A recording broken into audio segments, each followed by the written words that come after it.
上班的头一天，台中市长罗秀燕带市政府以及主管新村团拜，因为罗秀燕伫立委选前的是辅选有功，被点名2028总统大选变成是热门的人选。伫团拜时，有市政顾问直接呢塞出来选总统，或者罗秀燕呢，这真意外，伊个兼外友。那这个民众党这个前立委蔡碧如年前确定接任台中市有薪水的顾问，也阁无出现伫今日的新春团拜，好期待看到两人做伙的民众有淡薄失望。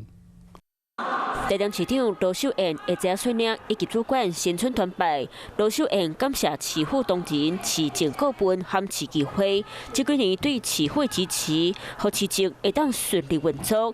那罗秀燕因为这摆立委选前辅选有功，获点名2028总统大选热门人选，市政顾问伫咧团拜场合，佮当场叫罗秀燕出来选总统。要请大家支持他。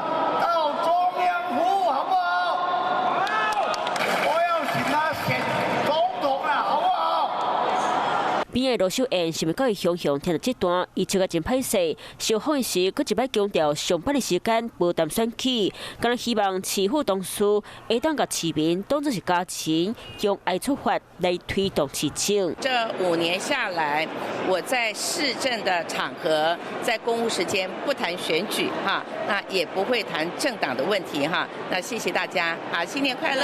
那民众党就前立委蔡碧如年前确定接任台中市有薪水顾问，一直煞无出现团拜场合。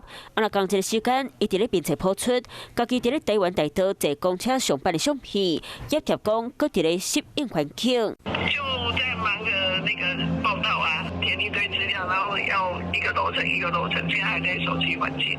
只是蔡碧如伫咧并且顶的朋友是愈tìm愈芳，管理甲我有情有义，两句话引起大家讨论。有人直接开骂，倒一句话请谨慎讲。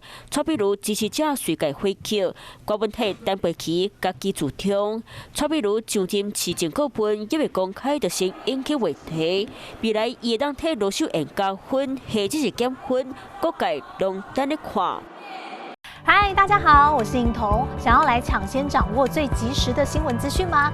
赶快订阅、按赞、开启小铃铛，锁定华视新闻的 YouTube 频道。